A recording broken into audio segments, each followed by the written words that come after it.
Bonsoir. Bienvenue à cette activité. Bienvenue aussi aux personnes qui sont en ligne. Je m'appelle Ernesto Salvador Cobos. Je suis conseiller en consultation publique à la Ville de Québec. Et c'est moi qui vous accompagne ce soir pour la tenue de cette activité. Et avant de poursuivre avec l'ordre du jour, je vous fais noter que la séance est enregistrée à des fins pratiques et pour la rédaction du rapport de consultation qui sera publié au courant des prochains jours sur le site Web de la Ville de Québec, sur la page du projet que vous connaissez bien. Alors, merci. Et je vais commencer avec la présentation de nos participants, du personnel de la Ville qui nous accompagne. Je commence avec les élus du secteur. Je commence avec Mme Marie-Pierre Boucher, qui est conseillère municipale du district de Louis XIV. Je poursuis- Bonsoir, désolé. Je poursuis avec M. Éric Ralph Mercier. Il est conseiller municipal du district d'Aymont. Merci. Ce sont les deux conseillers municipaux qui nous accompagnent, en fait, et qui, si vous voulez, font partie du conseil d'administration du conseil de quartier d'office, puisque leur district électoral touche le quartier. Alors, je vais poursuivre avec mon collègue Pierre Marcoux, qui est conseiller en urbanisme à la division de la gestion du territoire.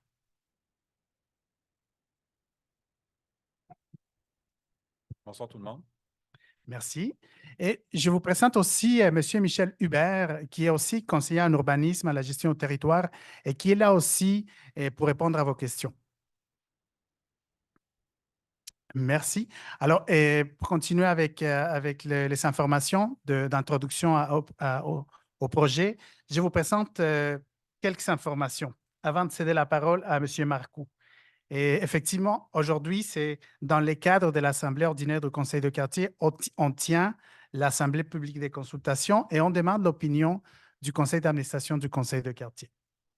Et ce sont les deux règlements de modification réglementaire que nous allons aborder ce soir. Je ne veux pas vous lire les noms complets, mais on peut retenir que ce sont les règlements 218 et le règlement 3167. Le premier qui relève du conseil d'arrondissement de Charlesbourg et le deuxième qui relève du conseil de ville. Alors voilà, on va voir plus tard les informations. Et la consultation publique est un acte obligatoire selon la loi sur l'aménagement et l'urbanisme. Pour toute modification réglementaire, il faut aller en consultation publique. Et d'un autre côté, on demande, comme je vous avais dit, l'opinion du conseil d'administration du conseil de quartier. Ils vont devoir se prononcer par rapport au projet. Puis ça, c'est une obligation selon le règlement de la ville de Québec. Dans ces cas-là, les conseils de ville et les conseils d'arrondissement délèguent aux administrateurs du conseil de quartier la tenue de cette activité. Et aussi, dérivé de la politique de participation publique de la ville de Québec, l'instance compétente, dans ces cas-là, les conseils d'arrondissement de ville, peut décider de réaliser aussi des mesures complémentaires pour avoir l'avis du public.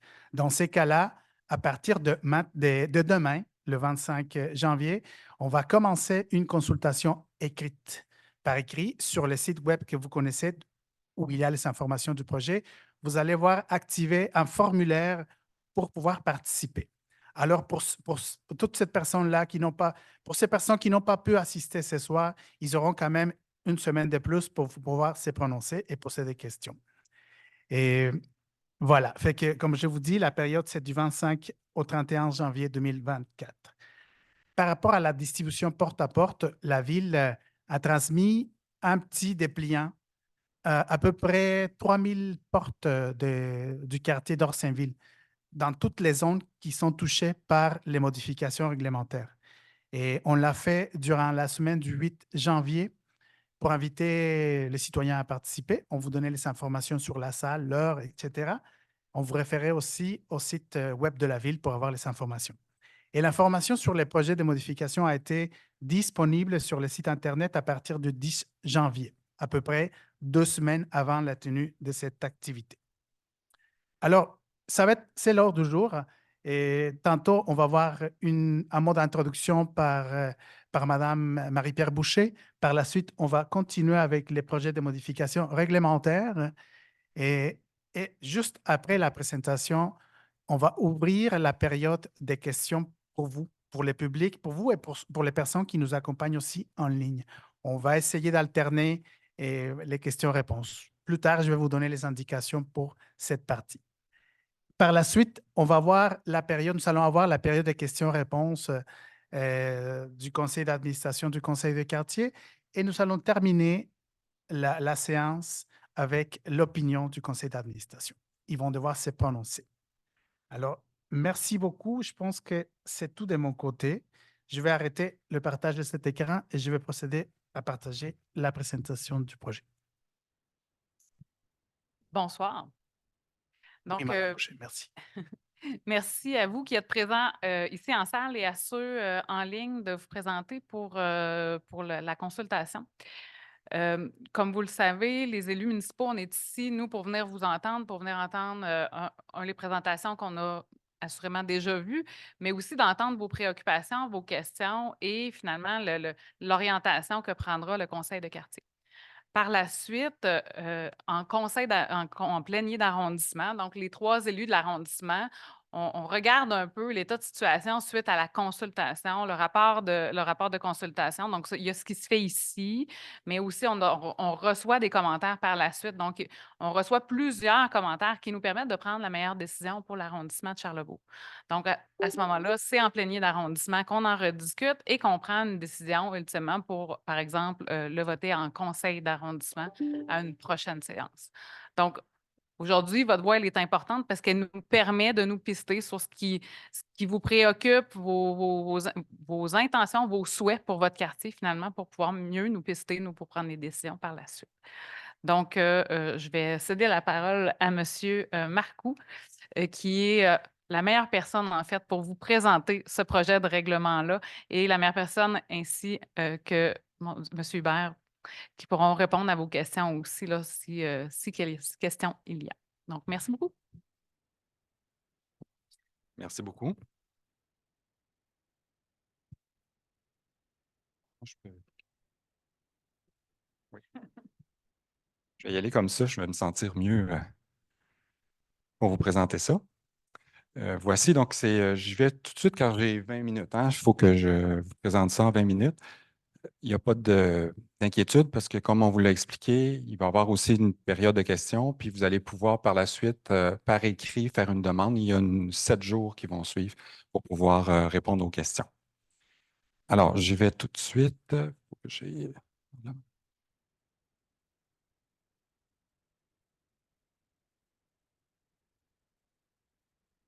OK, ça fonctionne. Merci. Alors, l'objectif de l'activité, ce soir, c'est vraiment, on vient vous présenter un nouveau règlement qui vient modifier le règlement actuel en matière d'urbanisme. Donc, hauteur, marge, usage, principalement.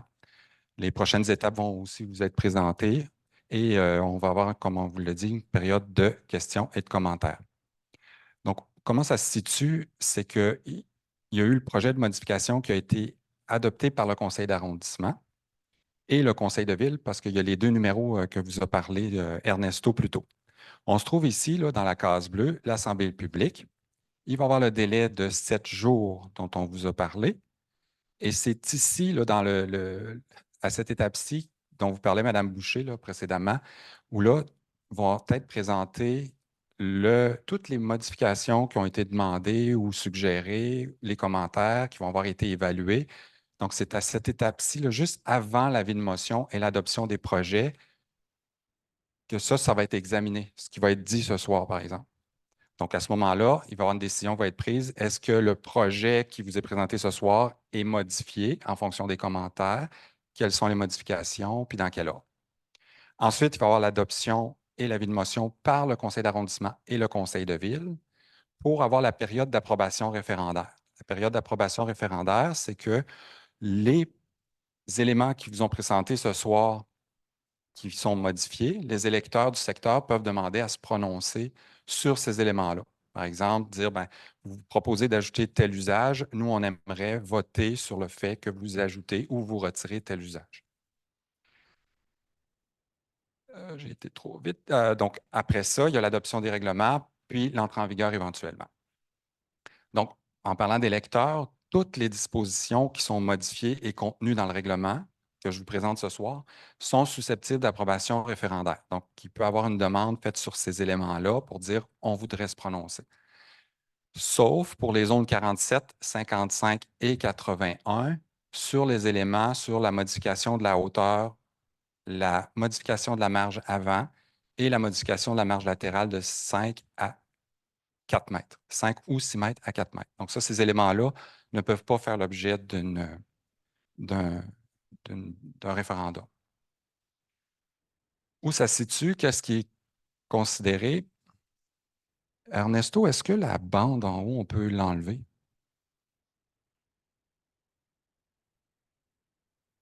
Est-ce qu'il y a moyen?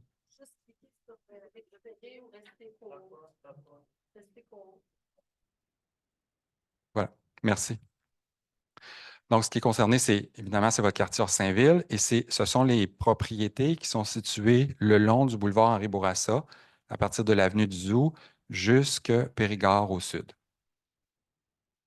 Pour vous repérer, il y a le bord du Zoo qui est au nord, l'église Saint-Pierre-aux-Liens au centre et puis le restaurant aux Trois-Rouges au sud. Qu'est-ce qui a été constaté dans l'analyse avant d'entreprendre la modification réglementaire? C'est qu'il y a plusieurs occasions qui se présentent dans votre quartier, c'est-à-dire qu'il y a des occasions favorables de réaménagement. Il y a plusieurs terrains qui sont vacants et aussi il y a certaines propriétés où la valeur du terrain est supérieure à celle du bâtiment. Donc, c'est des occasions pour les propriétaires de pouvoir modifier leur réglementation, de ne pas modifier la réglementation, d'avoir un projet pour leur terrain. La deuxième chose, c'est qu'on a constaté, c'est qu'il y a une grande ségrégation des usages parce que le règlement il date de 1955. Donc, c'est sûr qu'à l'époque, on classait les usages d'un côté de rue puis d'autres usages de l'autre côté de rue. Donc, ça, c'est un autre constat qui a été fait.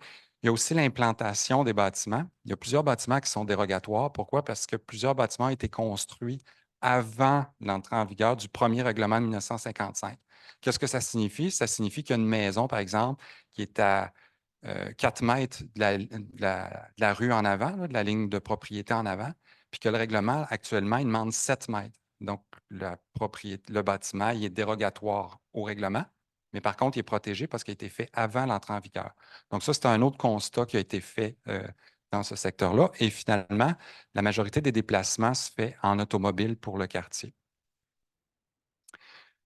Donc, les principes qui ont été utilisés avant de modifier la réglementation, ce sont ces principes-ci, c'est-à-dire adapter la réglementation à l'implantation des bâtiments. Donc, ce soir, il n'y aura pas une surprise dans le sens où on ne vient pas vous proposer d'augmenter la hauteur pour se retrouver avec une tour de 20 étages. Ce n'est pas ça.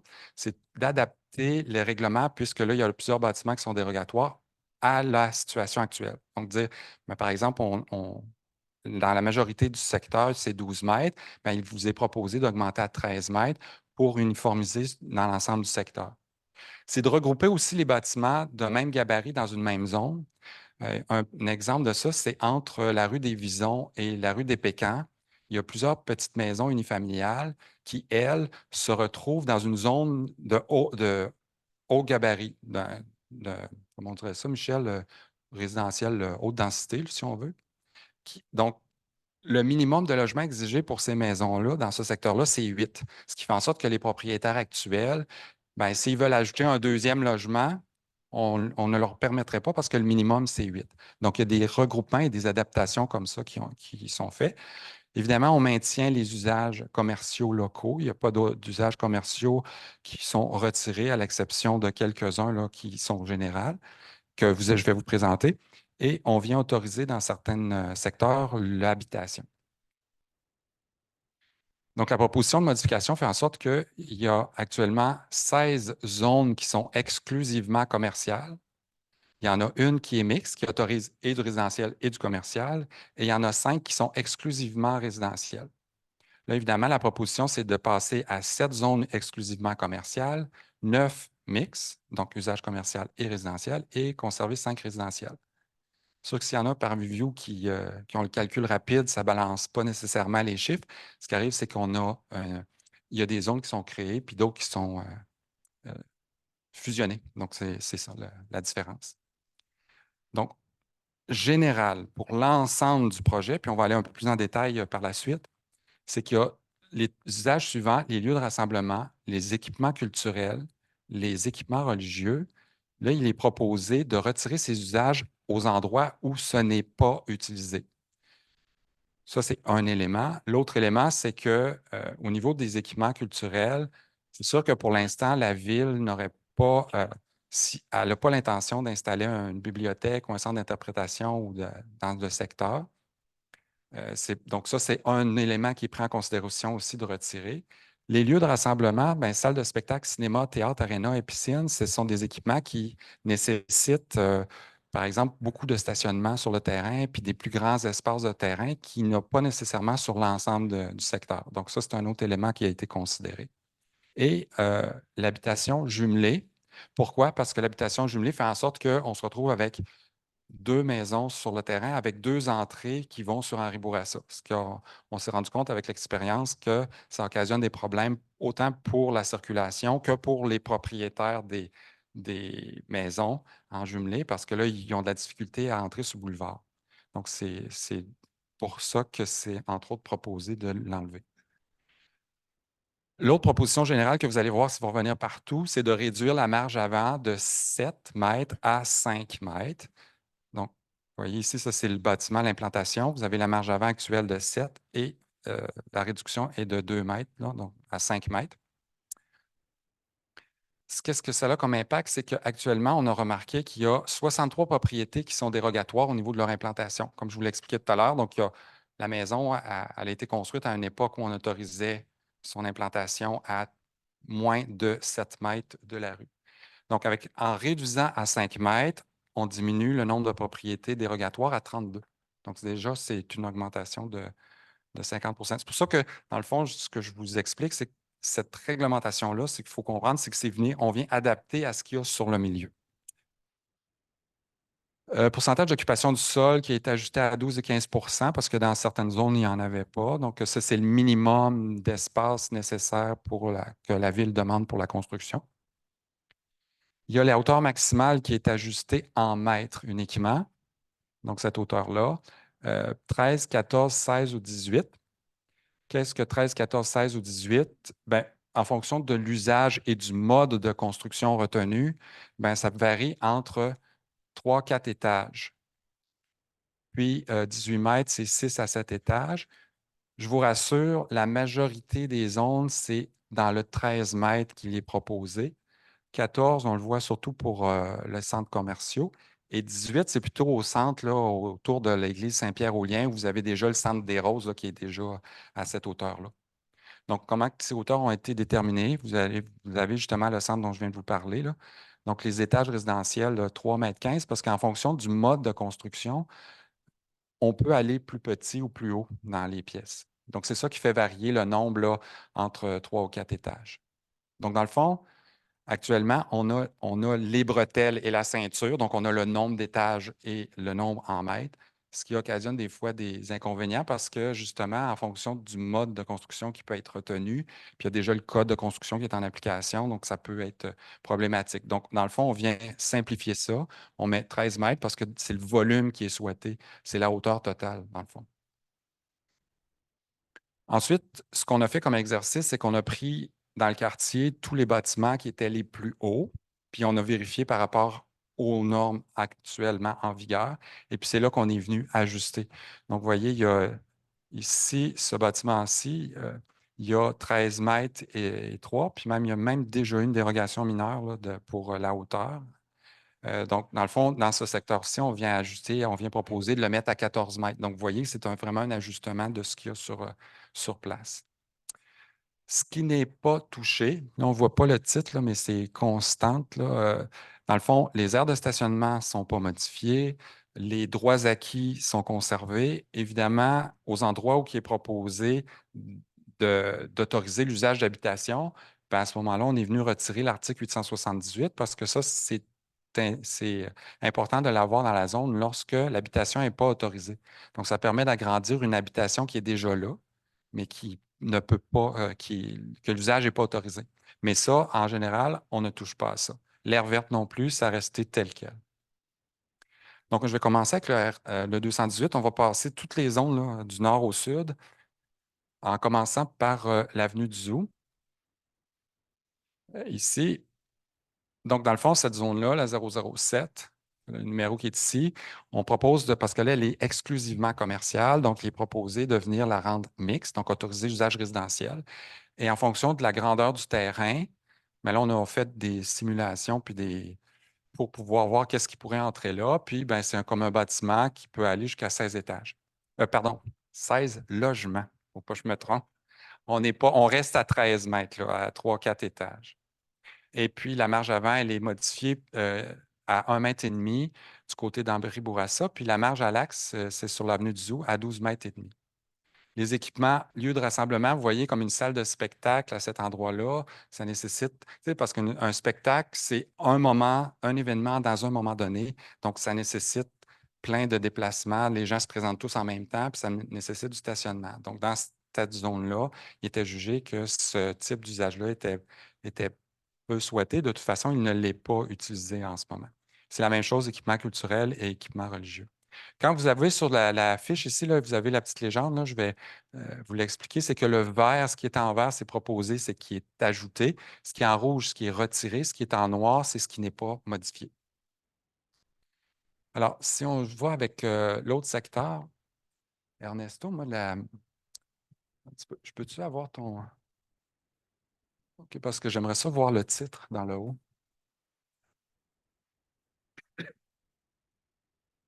La bande, elle apparaît tout le temps, hein?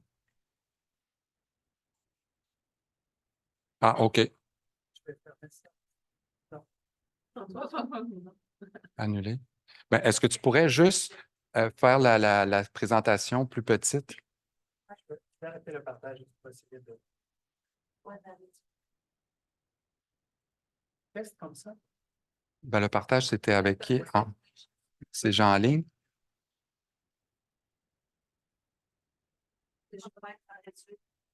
Juste réduire la présentation.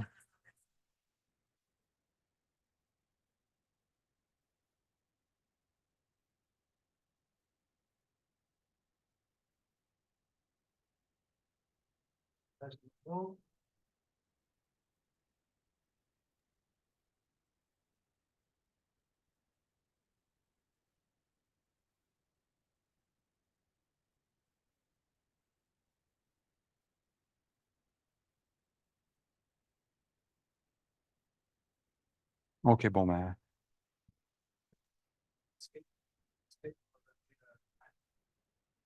parce que toi, tu partages la présentation directe, hein, c'est pour ça? Ah, OK. Non, Ernesto, peut-être essayer de partager simplement ton écran numéro 2. OK, c'est fait. C'est ça ce que je viens de faire. Comme ça, tu vas pouvoir. Ben, là, j'ai l'impression que c'est encore la présentation, mais si tu partages l'ensemble de ton écran numéro 2, tu vas pouvoir diminuer la taille de ta présentation. OK, je vais essayer. Désolé, avec... J'arrête ça. Chape. Parfait. Alors, laissez-moi juste partager à nouveau. Écran 2. Partager. Affichage. Non, Non, ça faut démarre. pas, Fait faut que pas je le vais... faire. OK. Ouais. Exactement. OK, Parfait, c'est ça. parfait. OK, merci beaucoup. Donc, dans le fond, les trois premières zones, ben, les zones qui suivent, là, 18, 27 et 41, sont entre la rue des Martes et la rue de Pékin. Donc, ici, vous voyez, ça, c'est la petite, ce que je vous parlais là, tout à l'heure, là. Donc, la zone 27, c'est la grande zone qui est résidentielle. Donc, on vient proposer d'enlever justement le jumelé. Ensuite, la proposition, c'est de fusionner parce qu'il y a la zone de la maison des jeunes qui est exclusivement commerciale. Donc, dans le fond, celle-ci, elle serait fusionnée avec la grande zone résidentielle. Et la maison des jeunes, ben, on vient l'autoriser dans la nouvelle zone. La marge avant, comme vous allez le voir partout, là, diminuer de 7 à 5 et le nombre d'étages qui est retiré.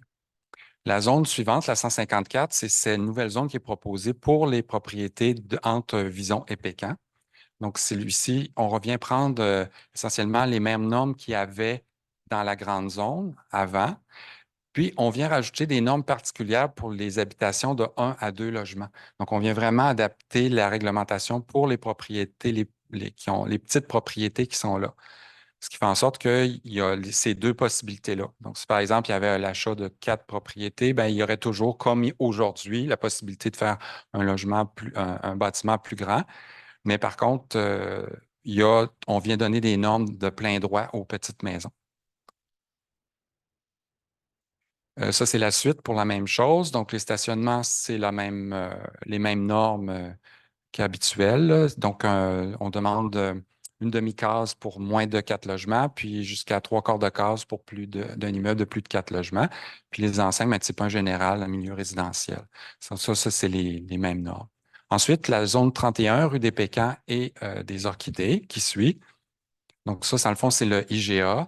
Lui, il est proposé de venir, parce qu'il y a 3 petites maisons qui sont sur la rue des Pécans qui sont dans la zone commerciale exclusive. Donc, il est proposé que ces maisons-là reviennent dans une zone résidentielle de basse densité qui est à côté, qu'on autorise 1 ou 2 logements. Et puis, pour le IGA, il est proposé d'ajouter le logement, d'enlever les équipements culturels religieux. Et la marge avant, évidemment, la hauteur maximale, vous voyez, c'est de 12 à 13 mètres, donc 3 à 4 étages. Il y a une marge latérale qui serait proposée d'ajouter de 7 mètres pour s'il y a un bâtiment résidentiel qui est construit là. L'angle d'éloignement, ça, c'est une nouveauté là, qu'on vient ajouter. Je vais vous le montrer par la suite. Et puis, agrandissement autorisé d'une habitation d'au plus 3 logements est retiré. Comme je vous expliquais tout à l'heure, ben, comme l'usage résidentiel est proposé d'être autorisé, ben, à ce moment-là, le droit d'acquis n'a plus raison d'être. Donc, dans le fond, l'aire constructible proposé, on voit peut-être là, ici un petit peu, vous voyez l'angle d'éloignement, mais on a un mieux ici, là. Donc, ce schéma, ça, c'est ce qui est proposé pour la zone, c'est-à-dire que 13 mètres, 3-4 étages, par rapport au milieu résidentiel de faible densité, ben, à ce moment-là, il doit y avoir une hauteur maximale à angle. Donc, ce qui fait en sorte que le bâtiment, s'il veut avoir le 13 mètres, doit s'éloigner. Alors que s'il veut être plus près, ben, s'il se rapproche, ben, il faut qu'il baisse le nombre d'étages, un peu en escalier là, pour se rapprocher. Donc, ça, c'est pour cette zone-là. La zone 34 et 35, entre la rue des Chevreuils et des Pâquerettes. Donc, dans le fond, c'est Charlebourg-Toyota. Donc, ça, c'est un des zones, là, par exemple, là, c'est la 34. Ça, c'est celle qui est en face de Toyota Charlebourg. Donc, c'est une zone qui est exclusivement commerciale. Donc, il est proposé d'en faire une zone mixte, venir autoriser l'usage d'habitation de 3 à 12 logements. Évidemment, le nombre de logements a été ajusté en fonction des grandeurs de terrain puis de ce qu'on retrouve dans le secteur. Tu sais, parce que si on ne pourrait pas, par exemple, proposer logement illimité ou 20 à 50 logements quand on sait que les terrains qui sont là n'ont pas la capacité de recevoir ce type d'immeuble-là. Donc, dans le fond, on vient ajuster à ces éléments-là. Le lieu de rassemblement équipement culturel, c'est toujours retiré. La hauteur maximale, 13 mètres. Donc, vous voyez que c'est 3-4 étages, ça reste. Et la marge avant aussi. La zone 35 Toyota Charlebourg, ben ça, il n'y a pas de modification, si ce n'est que les équipements culturels et religieux sont retirés. Il y avait bar associé à un restaurant, logement qui est à certains usages. Ça aussi, c'est proposé de retirer. Ce logement-là, ici, associé à un certain usage, c'est qu'un commerçant peut avoir son logement s'il est propriétaire. Donc, c'était peu pertinent pour cette entreprise-là, là, à cet endroit-là. Hauteur maximale, toujours la même chose. La marge avant, 5 mètres. Ensuite, les zones 42-44, rue des Fans et rue des Écureuils. Donc, la zone 42, elle, on propose de la fusionner parce qu'il y a 2 zones actuellement résidentielles, exclusivement résidentielles, d'en fusionner, d'en faire une. Donc, en conséquence, c'est ajusté parce qu'il y en avait une qui autorisait 3 à 6 logements, puis l'autre qui autorisait jusqu'à, je ne vois pas bien l'envers parle, jusqu'à 16 logements. Donc, dans le fond, on vient ajuster les deux pour que ce soit 16 logements. Ici, la hauteur maximale, 3 à 4 étages, toujours 13 mètres. Hauteur minimale, 8 mètres qui est exigée et retirée, qui est proposé d'être retirée. La marge avant, 5, la même chose. Marge latérale, ici, un ajustement à 4 mètres parce que là, on avait 5 mètres, puis dans le secteur, il y avait des bâtiments dérogatoires. La largeur combinée, la même chose. Les étages minimales en mètres retirés. Nombre d'étages, la même chose. Nombre d'implantations particulières pour H2 retiré, puisque l'habitation est proposée d'être retirée. L'habitation communautaire. Ensuite, la zone 44. Ça, c'est de l'autre côté de la rue. Ça comprend ici, là, la zone 44, c'est ça. Il y a un immeuble résidentiel, là, une petite maison résidentielle d'un logement. Elle date de 1900, j'ai trouvé la date, là, c'est 1939 inscrit au rôle. Donc, vous avez cette maison-là qui est ici, puis vous avez la boucherie qui est sur le coin. Donc, dans le fond, cette nouvelle petite zone-là est proposée qu'elle se devienne résidentielle, mixte, pardon, avec l'usage résidentiel de 1 à 2 logements. Et puis, on vient retirer les mêmes usages que tout à l'heure, retirer l'article du logement associé, considérant qu'on vient proposer d'autoriser. 13 mètres, 3-4 étages, 5 mètres, la même chose. Le nombre d'étages est retiré. Ensuite, le 45, la Brunet et la maison Chrysler Charlebourg. Donc, ici, il n'y a pas de proposition d'ajout si ce n'est que enlever les usages qui ne sont pas utilisés. Le logement, la même chose que Toyota Charlebourg, que Toyota. Et hauteur maximale 13 mètres, 3-4 étages, la marge avant, la même chose. Le pourcentage d'occupation du sol est ajusté à 12 %. Donc, pour voir avec le petit pourcentage d'occupation, c'est ce que je vous disais, là, c'est le minimum que le bâtiment doit avoir sur le terrain. Donc, lui, il s'est ajusté au bâtiment. Et le nombre d'étages est retiré. Ensuite, les zones 46-47, des écureuils et des roses. Donc là, vous avez ici, je vais aller là. En face, c'est une zone exclusivement commerciale. Donc là, ici, on vient proposer d'ajouter l'usage résidentiel jusqu'à 16 logements. La même chose, enlever le logement associé considérant que c'est autorisé, enlever les mêmes usages, hauteur 3 à 4 étages et en avant 5 mètres au lieu de 7. Le nombre d'étages est retiré. Vous voyez, il y en a, c'est toujours les mêmes choses. C'est vraiment une adaptation, mais on en a dans plusieurs zones. 47, la zone 47 qui est en face ici. Dans le fond, ici, c'est la même chose. On vient ajouter la marge avant, pourcentage d'occupation du sol qui est ajouté 15 %, et le nombre d'étages qui est retiré. Ici, la disposition, c'est cette zone-ci, la 47, là, la marge avant qui n'est pas susceptible d'approbation référendaire. La zone 55, rue des Martinets. Donc ici, on vient proposer d'enlever le jumelé, comme on vous l'avait expliqué au départ, là. La même chose pour les logements jumelés. C'est toujours la même chose, la marge avant 5 mètres, 15 % qui est ajouté, le nombre d'étages qui est retiré. Ici, la hauteur maximale, elle était déjà à 15 mètres, donc elle est maintenue. Il est proposé de la maintenir. 56 et 57, la rue des Roses et rue d'Orsainville. Donc ici, c'est la zone 56. Donc, il est proposé d'en faire une zone mixte. Donc, dans le fond, c'est où il y a une zone. Ça, c'est ici, là, où il y a ça, c'est l'église. Oui. Donc, dans le fond, on vient proposer d'ajouter l'usage résidentiel sur le terrain. Et puis, la hauteur maximale c'était 12 mètres, donc il est proposé de la monter à 16 mètres, la marge avant 5. Et puis, l'article 875, agrandissement autorisé d'un usage dérogatoire, bien, elle est plus nécessaire considérant qu'on vient proposer de l'habitation.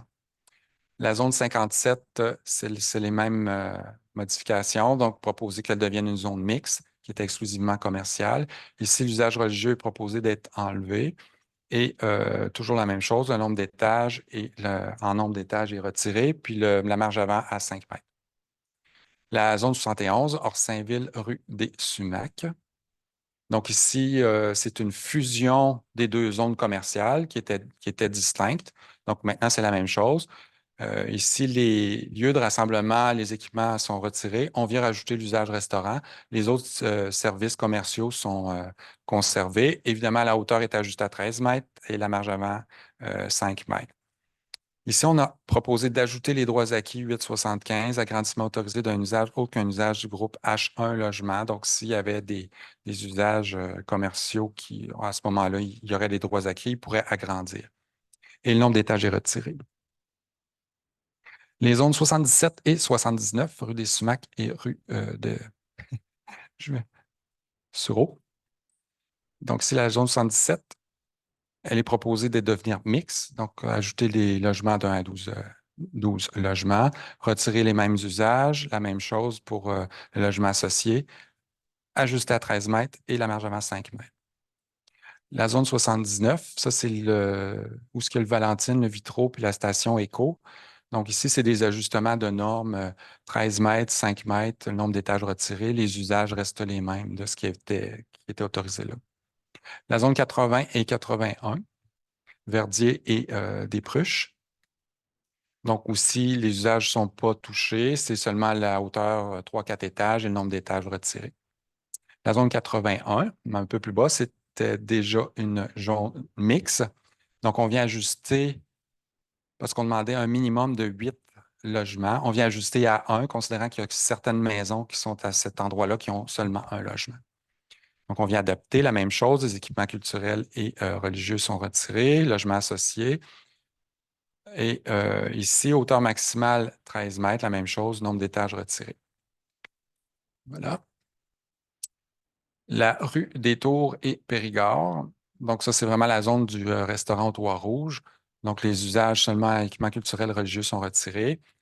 Un bar sur un café-terrasse associé à un restaurant est ajouté. Donc, dans le fond, il pourrait y avoir un bar au restaurant. La hauteur maximale, toujours la même chose, ajustée à 13 mètres, 5 mètres. Ça, c'est ce qui complète le projet 218 qui est du conseil d'arrondissement. Maintenant, celui du conseil de ville, 3167, c'est une seule zone. C'est la zone de Place Lirée, là, où il y a le Super C puis la pharmacie. Donc, dans le fond, ici, ce qui est proposé, c'est d'en faire une zone mixte avec des logements. Équipements culturels et équipements religieux sont retirés. La même chose pour le logement associé. La hauteur ici, c'est 14 mètres qui est ajustée. Donc, comme je vous ai montré tout à l'heure, la pharmacie est à 13,3, donc on vient ajuster à ce qu'il y a là. La marge avant 7, la marge latérale 7 mètres quand il y a un usage H1. Et puis, un angle d'éloignement, pareil comme au IGA qui est proposé, ce qui fait en sorte que ici, vous avez la même norme là, qui s'appliquerait. Voilà. Quelles sont les prochaines étapes? Vous les avez ici. Ce soir, c'est la consultation publique. Il va y avoir la période de 7 jours jusqu'au 31 janvier. L'adoption des projets des 2 règlements avec ou sans modification les 20 et 27 février au conseil d'arrondissement et au conseil de ville. La période d'approbation référendaire qui est du 12 au 19 mars. Donc, une fois que ces projets-là vont être adoptés, il va y avoir cette période-là. L'adoption des règlements est prévue pour le mois de mars et avril. Et l'entrée en vigueur, évidemment, serait en avril. Voilà, merci. Merci. Merci beaucoup, M. Marcoux. Et avant de passer à la période des questions-réponses, je veux juste m'assurer du côté de ma collègue Dominique, si c'est mieux si j'arrête le partage de mon écran pour pouvoir voir la salle au complet. Oui, je pense que ce serait préférable.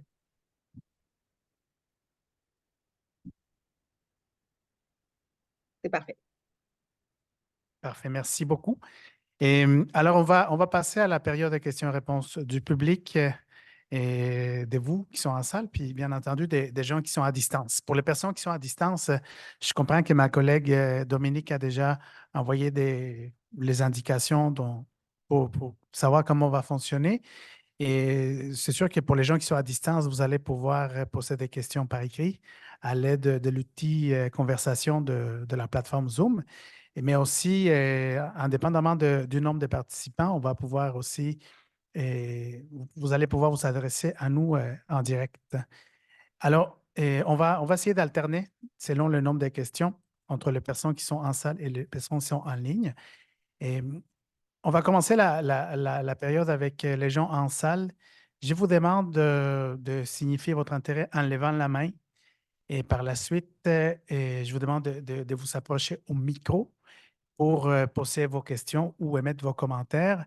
Je vous demande de dire votre nom et le nom de la rue où vous habitez. En fait, c'est pour savoir à quel titre participez-vous à cette séance.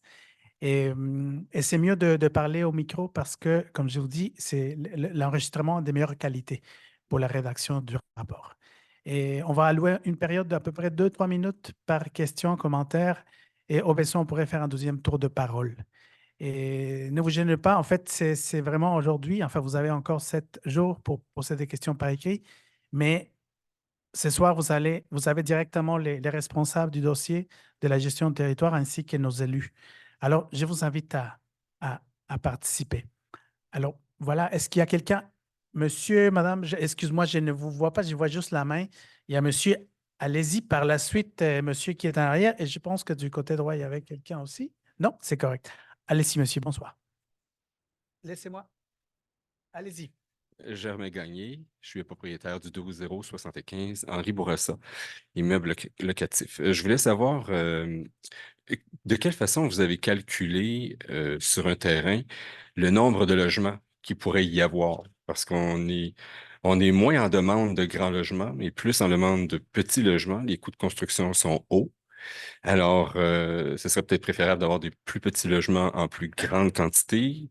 Je voulais savoir de quelle façon vous avez calculé la capacité d'un terrain à accueillir un nombre X de logements. Merci.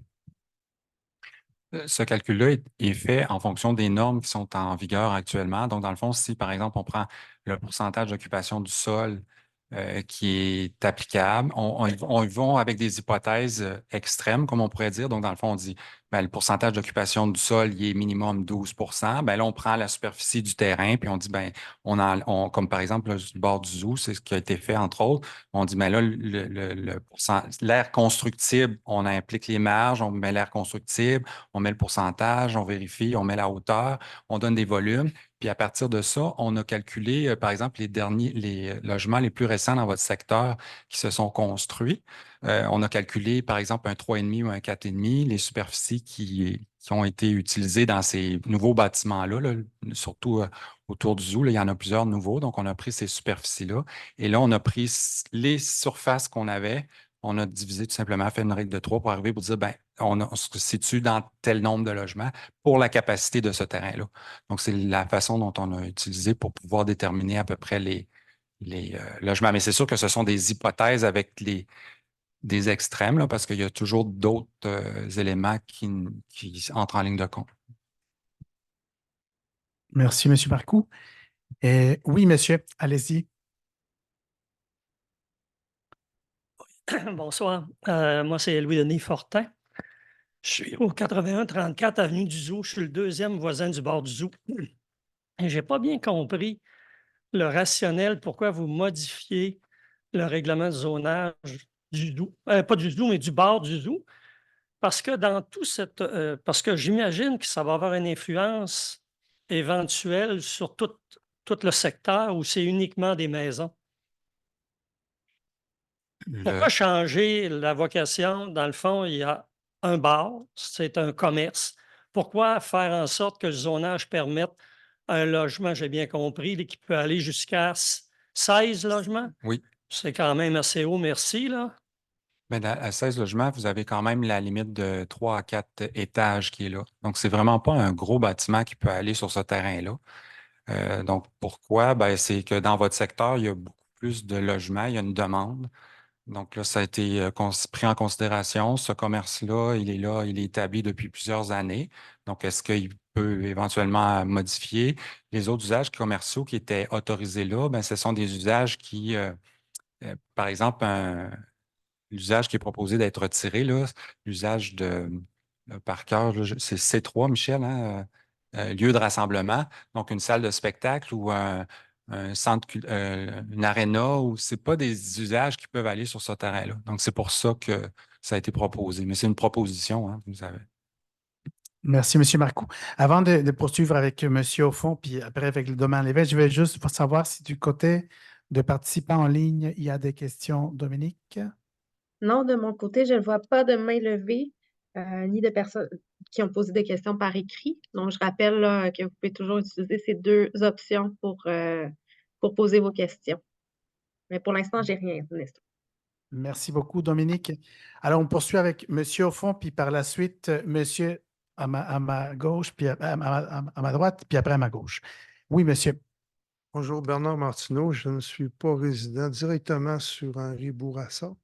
Je suis en arrière-cour sur des sumacs.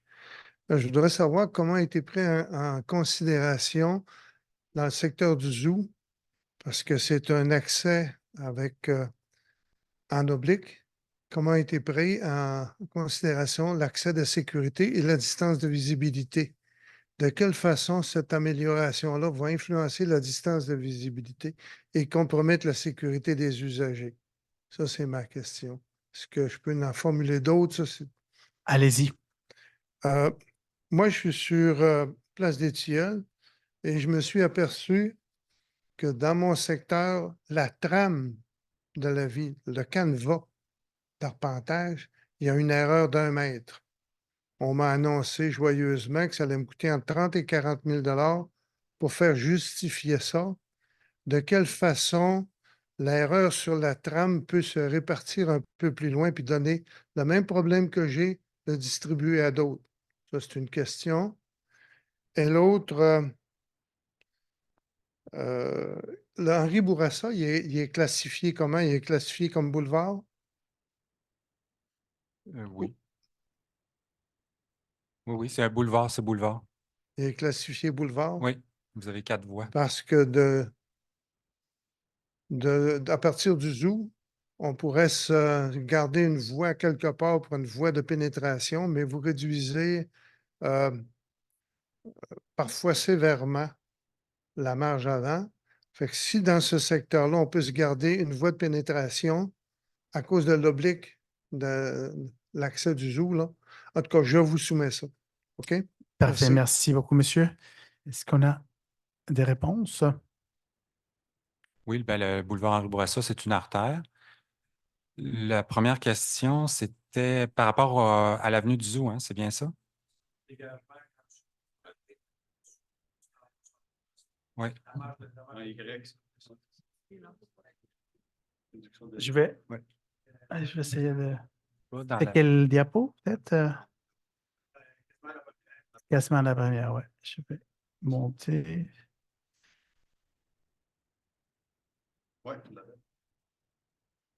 Alors, je te laisse plutôt avancer s'il te pour plaît. voir. Voilà. Bon. OK. Ce qui a été. La question, je la renouvelle, c'est qu'est-ce qui va arriver avec la distance de visibilité et la sécurité? Bon, ici, la distance de visibilité, là, vous parlez par rapport à ici, là? Oui. Bon. Ici, les marges qui sont proposées, là, ben, je vais aller retourner avec la suivante, là. Vous allez le voir. Donc, vous avez ici ce qui est proposé, c'est 1,5 mètre du côté de, ben, c'est général, c'est boulevard Henri Bourassa, puis 12,5 mètres à l'axe de l'avenue du Zoo. Qu'est-ce que ça veut dire? Ça veut dire que ici, il y a même déjà eu des dérogations mineures. Ici, ben, on le voit bien sur la petite photo, là. Vous allez voir ici, là. Regardez, vous voyez ici, là? Bon, il y a un muret qui fait que le terrain est en contrebas du boulevard. OK? Ça, c'est une chose. Donc, dans le fond, je vais revenir à l'autre. Ici, ce qui est proposé, c'est d'avoir une marge à partir d'ici de 12,5 mètres. Ce qui fait en sorte que ça ne va pas affecter, là, parce qu'ici, si on met 1,5 mètre puis on met 12,5 mètres ici, le triangle de visibilité n'est pas affecté. Donc, dans le fond, la construction, elle va se retrouver plus ici, là où se trouve le bar actuellement, s'il y en avait. Non, il ne pourrait pas être implanté sur le coin, là. OK. C'est parce que selon ma compréhension, c'est que la personne va pouvoir le conducteur, n'importe quel conducteur, va pouvoir intervenir seulement lorsqu'il va être rendu sur le coin et puis il y a sa visibilité en arrière gauche. La petite maison qui est sur le coin à droite, là, si on avait une possibilité de se garder ça pour se faire une voie d'accélération, ça ne serait pas méchant.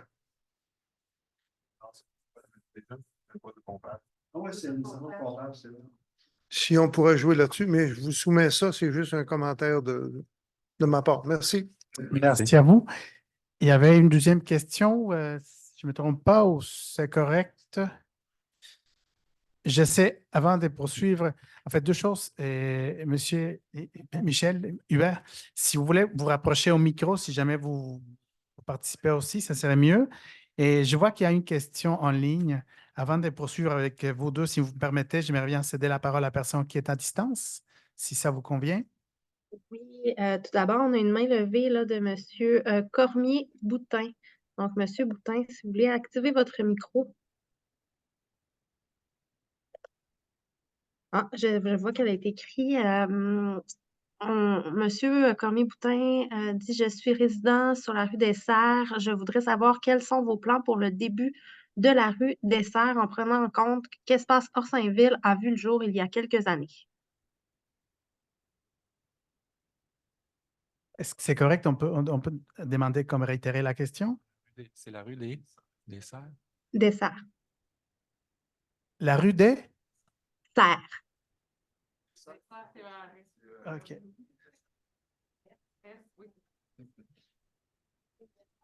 On va juste identifier la place, puis on revient. Monsieur Boutin.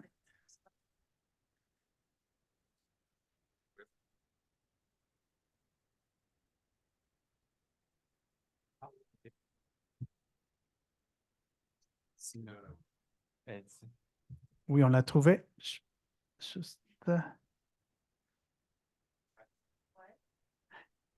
Juste le micro, Monsieur Marcoux. Alors, la question est, Dominique, s'il vous plaît, à nouveau. Ce qui était prévu, hein? Ce qui est prévu là. C'est ce qui est prévu? Oui. Puis Ah, si ça, vous projetez quelque chose, c'est possible de le projeter en ligne également.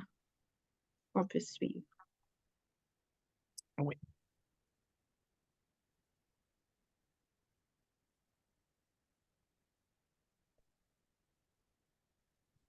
Les Serres, elle est. On voit-tu, là?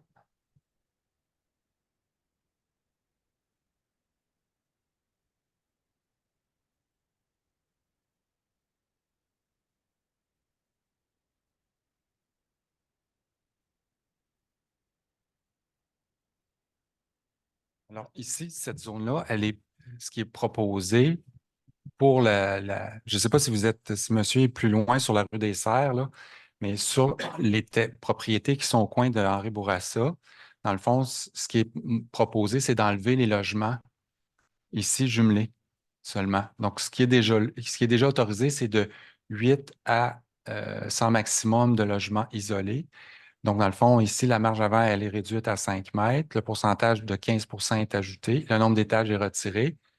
Puis, donc, il n'y a pas d'autres modifications qui sont proposées à cet endroit-là. Merci. Merci, Monsieur Marcoux. Merci, Dominique. Monsieur, la parole est à vous.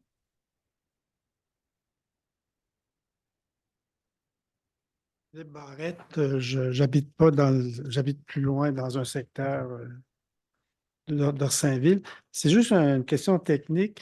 Vous avez dit que la hauteur des bâtiments, le nombre d'étages était en fonction du mode de construction. J'aimerais me faire expliquer ça. Ça veut dire que si c'est en béton, c'est plus haut, plus bas. Effectivement.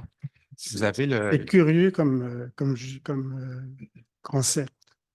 C'est que c'est pas comme par exemple, vous avez ici, là, sur la 74e rue, là, juste à côté du bureau d'arrondissement, il y a un immeuble qui a été construit, c'est tout en béton. Donc, eux, ils ont réussi à aller jusqu'à 2,75 m, là, la hauteur d'une pièce. Pour vous donner une idée, là? Pour vous donner une idée, moi, j'ai 2 mètres. J'ai 1,90 m de haut. Donc, dans le fond, 2,75 m. Par contre, si vous avez d'autres modes de construction qui est plus avec d'autres structures différentes, ben à ce moment-là, la hauteur de la pièce pour tu sais, toute la construction est plus haute que la pièce. Donc, c'est ça le mode de construction. Est-ce que c'est une structure de bois? Est-ce que c'est tout en béton? Donc, c'est ces modes-là de construction qui font en sorte que la pièce, elle peut être plus haute ou plus petite. Ça répond à vos questions, monsieur, à votre question? Vous voulez comme une précision? Je vous demande de vous rapprocher. Je vais regarder, là. Je trouve ça quand même curieux parce que si la hauteur d'un bâtiment qui est fixée dans un règlement d'urbanisme, c'est en fonction des nuisances ou c'est pas en fonction de je vais avoir un plafond à 10 pieds ou je vais l'avoir à 8 pieds. Là. Non, mais dans le fond, ce qui est proposé, c'est pas en lien avec le nombre d'étages. C'est pour ça, c'est que on arrivait avec des projets à la ville, puis des fois, certains entrepreneurs, ben là, il y avait un mode de construction différent d'un autre, ce qui fait en sorte que là, ben, la double exigence du nombre d'étages et en mètres venait compliquer les choses. Donc, dans le fond, en disant, on demandait la bretelle et les ceintures, mais là, dans le fond, ce qui est souhaité, c'est la hauteur maximale. Donc, c'est le volume maximal. OK. Donc, c'est pour ça que là, en disant, on vient fixer la hauteur maximale. Maintenant, ça peut varier d'un étage. Donc, ça, Donc, c'est la hauteur maximale qui Oui. compte. OK. oui.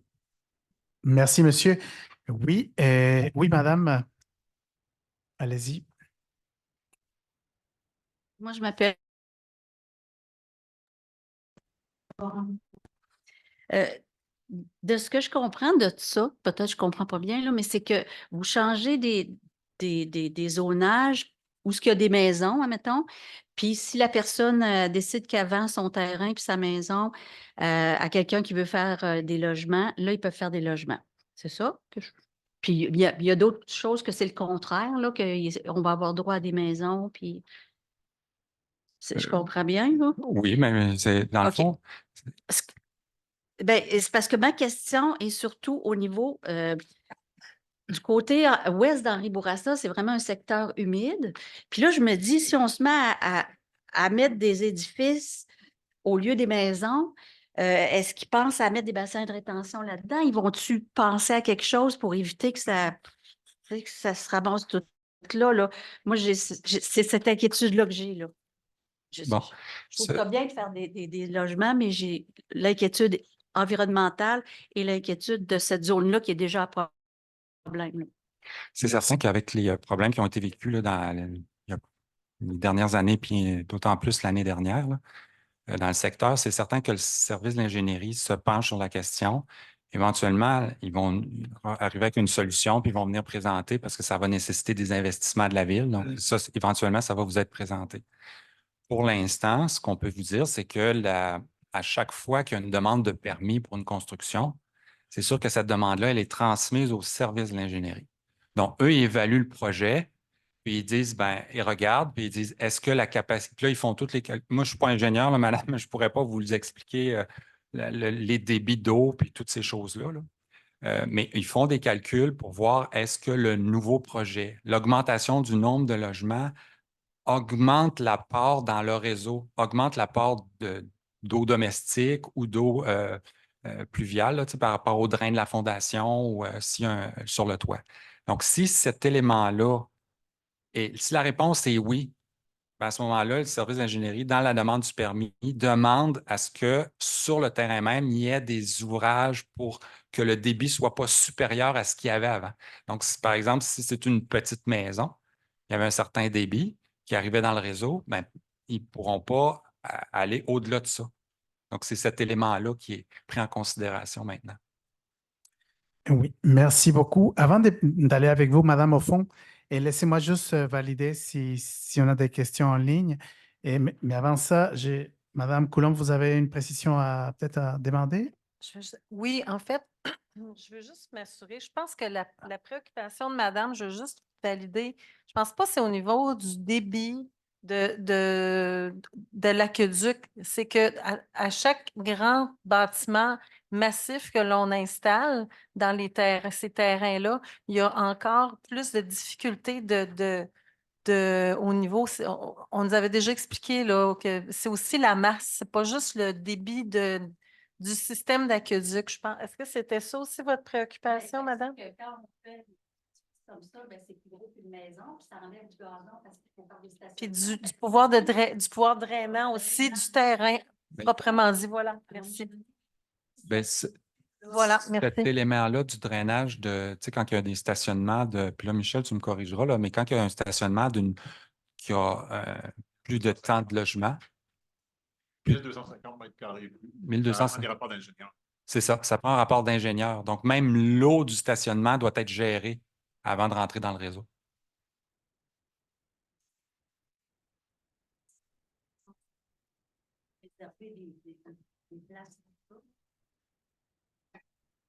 Merci pour la précision, Madame Coulombe.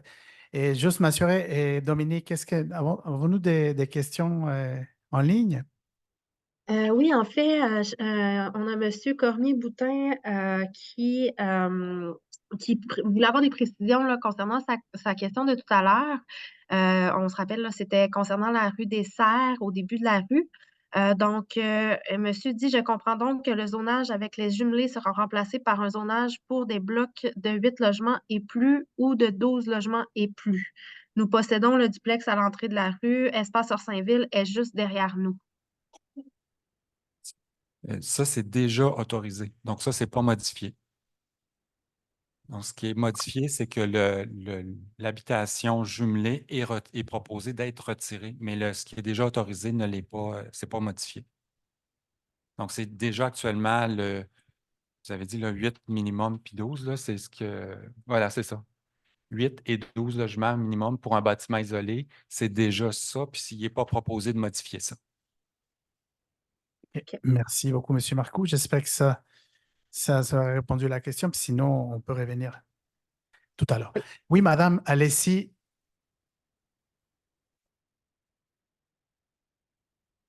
Bonjour, je suis Clémence Savard, je suis propriétaire d'une unifamiliale sur la rue des Verdiers, tout près du boulevard Henri Bourassa.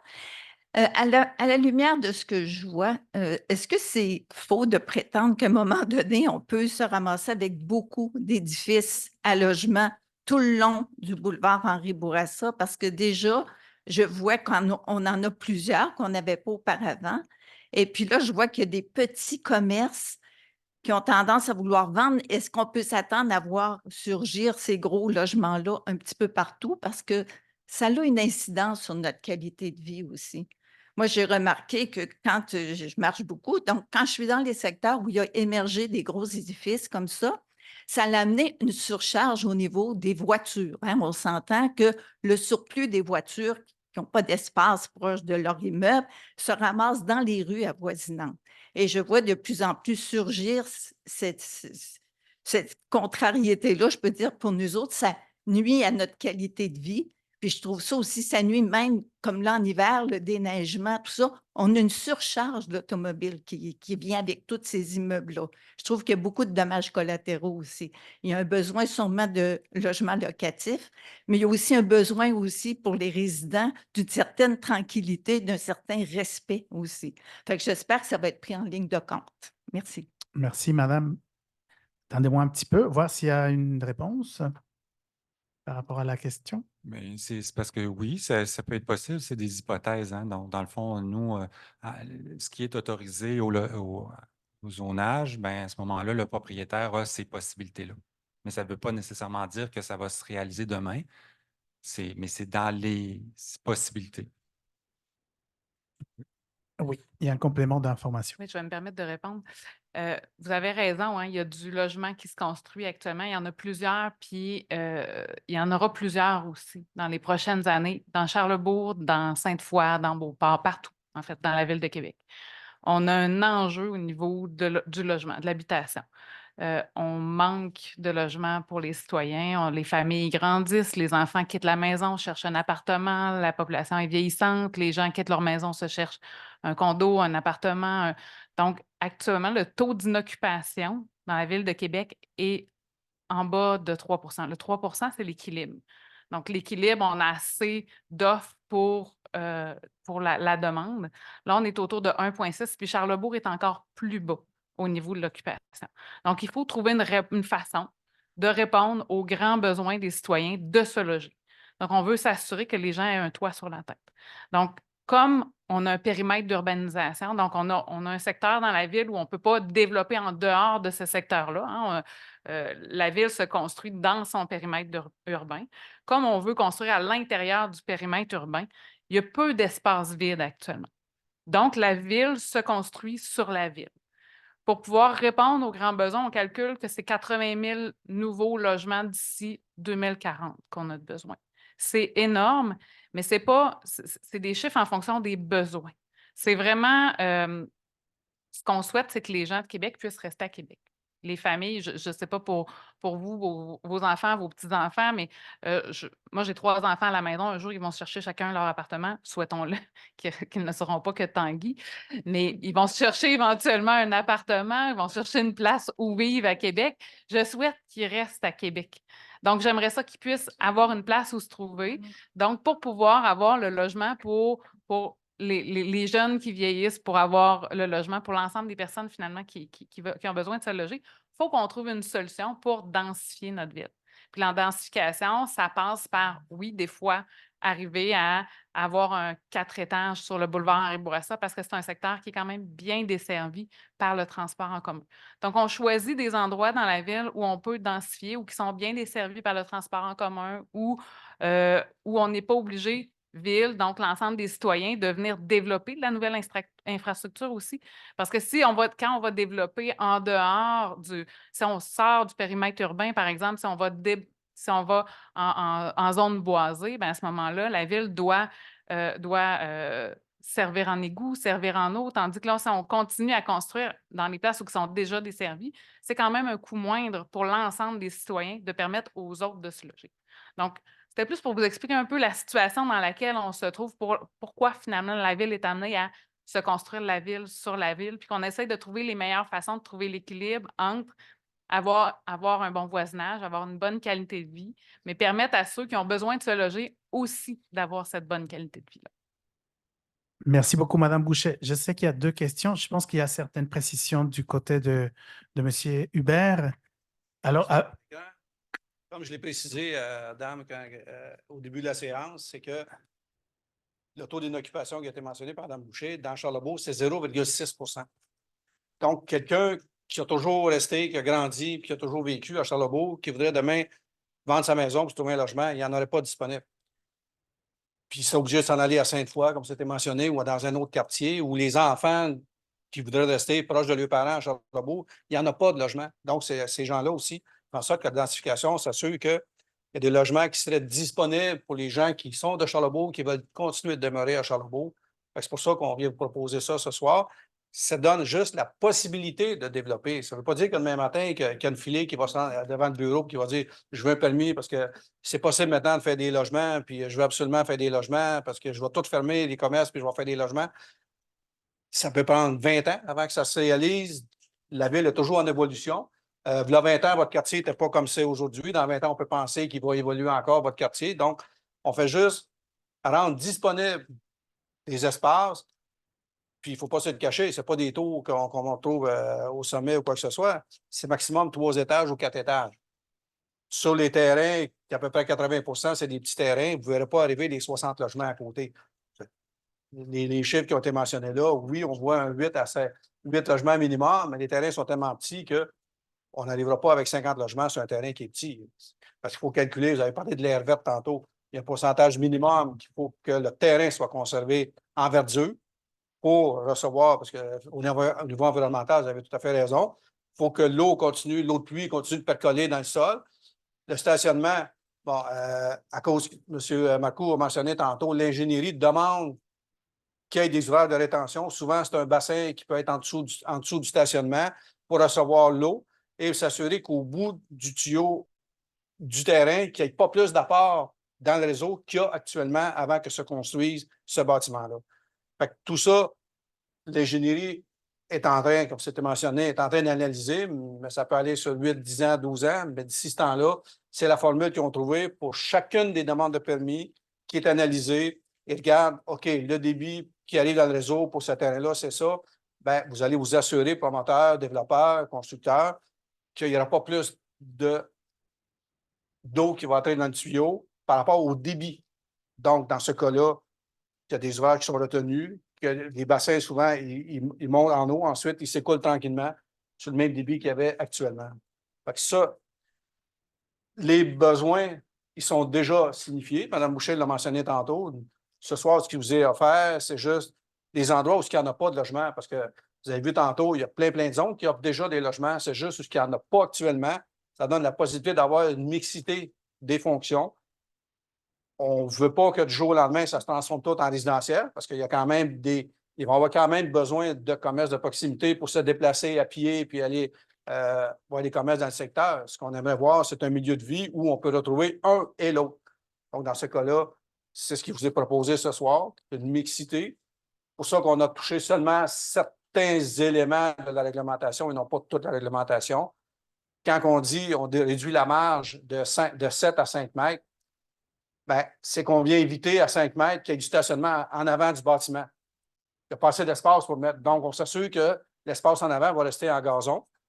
et ça donne plus d'espace en arrière pour que les stationnements puissent aller en arrière. Fait que c'est tous des objectifs qui sont poursuivis avec tous des petits gestes, un peu comme Pierre m'a présenté tantôt, qui font en sorte qu'on peut penser que quand le quartier va commencer à se transformer, bien, il y a déjà des conditions gagnantes pour à peu près tout le monde. Mais je suis d'accord avec vous, les automobiles, ça va prendre, c'est plus le comportement des gens d'abandonner leur automobile. On est dans un secteur quand même pas directement au centre-ville. Avec le temps, ça va peut-être changer, mais pour tout de suite, c'est encore ça. Donc, on s'assure qu'en n'ayant pas de stationnement en façade, si ça en arrière, au moins qu'il est masqué. Comme je disais tantôt, l'artère qui est touchée est assez longue, mais c'est tous des petits gestes qui font en sorte que actuellement, on peut se le permettre. Vous avez vu tantôt le nombre de bâtiments qui sont dérogatoires. On est au-dessus de 60. On réduit ça à 32. On veut juste que les prochains qui vont se construire, on n'aura pas besoin de les gérer par droits acquis. Ils vont être là de plein droit, qui vont pouvoir s'implanter de façon conforme. C'est un peu ça l'objectif qui était derrière les modifications. Je Merci. suis là pour répondre aux questions. Puis, Merci beaucoup, sans M. problème. Hubert. Merci. Et enfin, ben, écoutez, le temps file, puis il reste encore le conseil d'administration à poser des questions aussi. Il y avait 2 mains levées ici. Je vais m'arrêter avec ces 2 mains levées, désolé, puis je vais aussi voir s'il y a des questions en ligne. Alors, madame, on commence avec vous. C'est correct?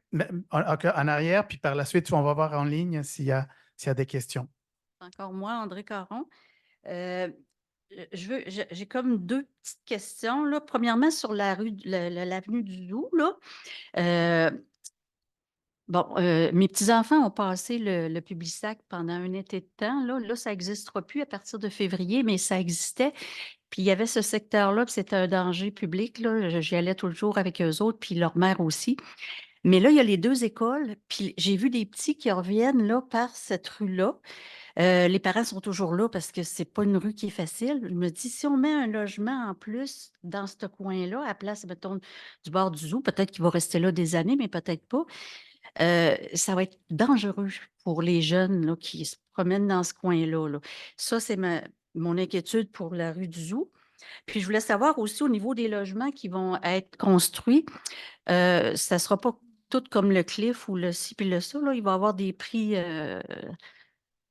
qui vont être raisonnables, là. Ça va être surveillé aussi pour que les gens qui ont moins de besoins, qui ont moins d'argent, puissent avoir des logements, là, des logements à prix abordables, là. Est-ce que je peux répondre à ça? Ah.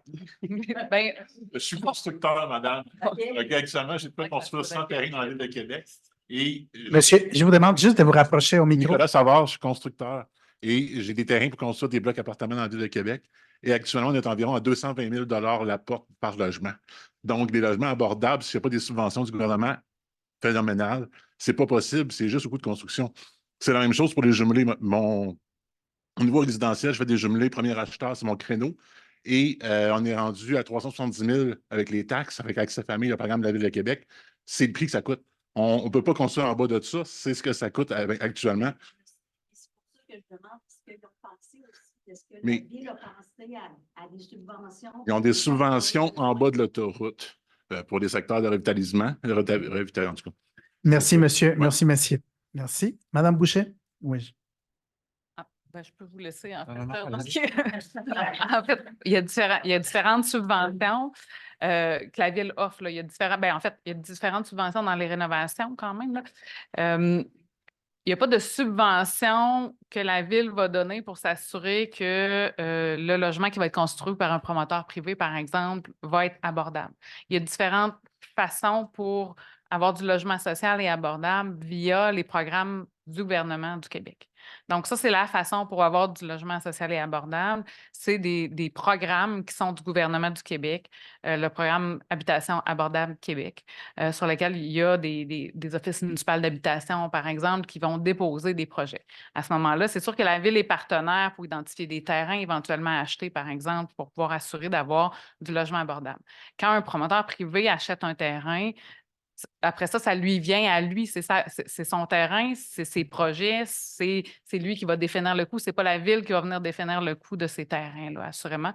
Comme je ne viendrai pas définir le coût de, je ne sais pas, la journée où quelqu'un ici vend sa maison, je ne dirais pas voici le coût minimum de le coût maximum que votre maison peut être vendue. Là, on est dans un milieu privé à ce moment-là.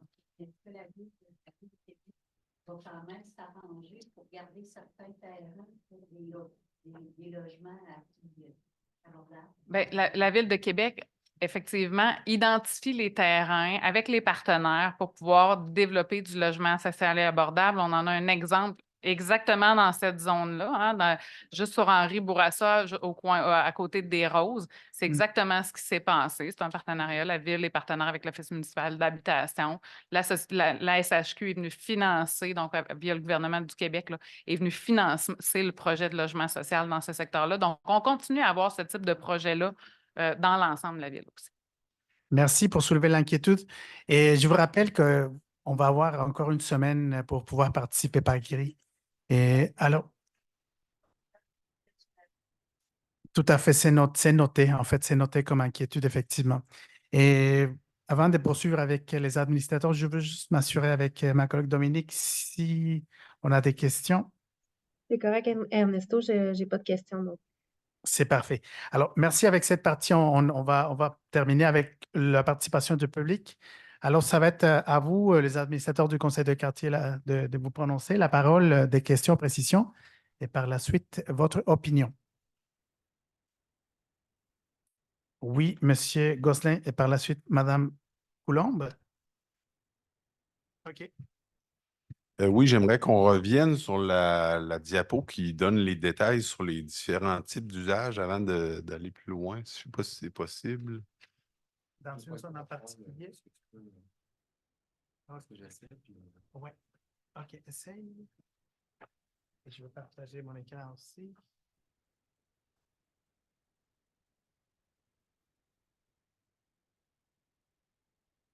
OK, oui, c'est ça. Donc là, j'aurais des questions sur le lot, la zone 42042.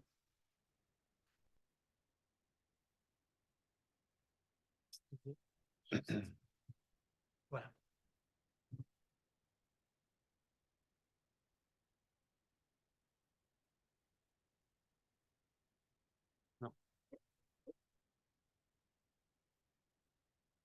Je voulais juste clarifier le logement qui est permis sur cette zone-là. C'est 3 à 6 logements, donc pas de maison unifamiliale.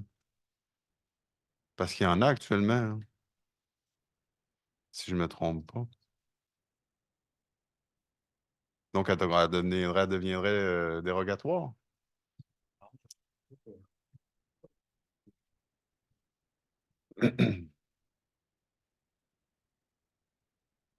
Là. Plus au nord, il y a la maison unifamiliale qui est là. Ici? Oui. Elle est déjà dérogatoire. OK. Elle est déjà dérogatoire et protégée. OK. C'est ça. OK, mais ça, c'est le nombre de dérogations par rapport à la marge avant et non par l'utilisation, là, mais elle a une dérogation, donc...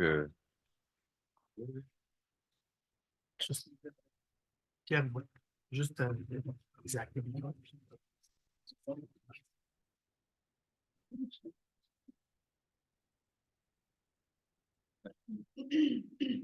Bon, ici, dans la zone, elle est dérogatoire protégée. Là, je n'ai pas vérifié voir au rôle, mais l'agrandissement autorisé d'une habitation d'au plus 3 logements est là, à la grille.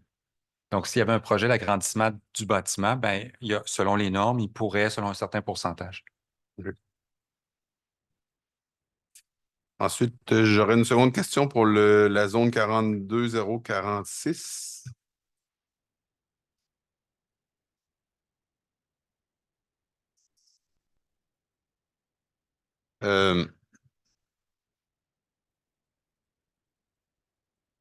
Donc là, on retire l'usage P42, équipement religieux, mais c'est un columbarium qui est là. Ça me semble problématique, là.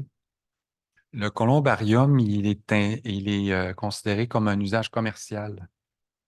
OK, parce que c'était tantôt qu'on est retourné voir la définition, il était dans P2. Oh,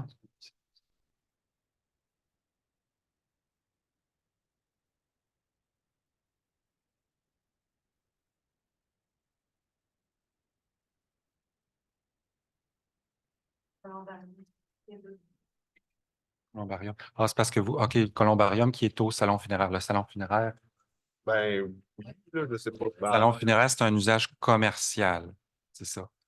Columbarium, il le constate comme, c'est ça. Quand c'est juste, c'est parce que, OK, c'est ça, il y a une subtilité, c'est que le c'est-à-dire que, bon, je vais y aller par étapes, là. C'est-à-dire que le salon funéraire est considéré comme un usage commercial. Puis le columbarium, ça va de soi qu'il va aller avec un salon funéraire. Donc, c'est comme un usage accessoire à l'usage principal. Alors qu'ici, on parle uniquement d'un columbarium. OK, c'est ça la différence, là. Donc, s'il n'y avait que l'installation d'un columbarium, mais là, ça ne serait pas possible. Si, par exemple, l'usage est enlevé. Mais par contre, comme c'est un salon funéraire qui est considéré comme un usage commercial, mais c'est un usage accessoire au salon funéraire. Oui, il y a une précision du côté. Juste, Michel? Oui, effectivement, quand on parle de P2, équipement religieux, c'est un lieu de culte ou un cimetière. Même cimetière, il est en usage spécifique. Même si actuellement, ça fait partie de ça. La réglementation du Québec a des particularités en fonction de la nature de l'activité. Dans ce cas-là, comme c'était mentionné, le salon funéraire, c'est un usage commercial, mais si c'était seulement un mausolée ou un columbarium, comme un cimetière, ben ça fait partie de P2, équipement religieux, donc en usage principal, mais non pas en usage associé, comme Pierre l'a mentionné tantôt, parce que chacun des salons funéraires au columbarium, ça fait partie du commerce. Merci. Oui, Madame Coulombe, la parole est à vous.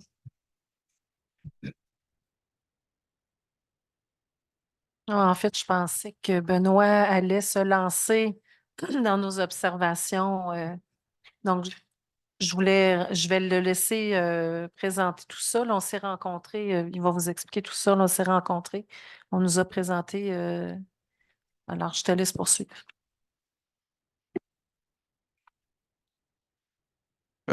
Oui, c'est ça. Donc, nous, ce qu'on observe dans ce qui nous est présenté, ce qu'on a vu quand quand on a eu la présentation pour le conseil d'administration privé, c'est qu'il y a une volonté de densification un petit peu, mais on voit que en autorisant des usages de logement sur des terrains commerciaux, on a plusieurs petits commerces le long d'Henri Bourassa qui pourraient être tentés, ou aussi des maisons unifamiliales ou plus petites, plusieurs petits commerces qui pourraient être tentés de vendre à des promoteurs parce que le prix pourrait être intéressant. Mais on a des petits commerces locaux qui en arrachent là, par rapport au Power Center, etc., puis la vente par Internet, tout ça. Mais donc, ça pourrait être tentant pour eux de venir vendre, mais actuellement, Orsainville, c'est un gros oreiller, là. Les gens dorment ici, puis ils vont travailler ailleurs. Puis la vision qu'on a du quartier, c'est que nous, on voudrait avoir quand même plus d'emplois puis plus de vigueur au niveau des commerces locaux.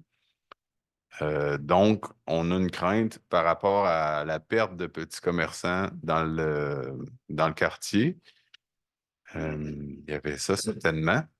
Je ne sais pas, Chantal. En fait, c'est la diversité de la faune, de ce qu'il y a dans le secteur qui nous préoccupe.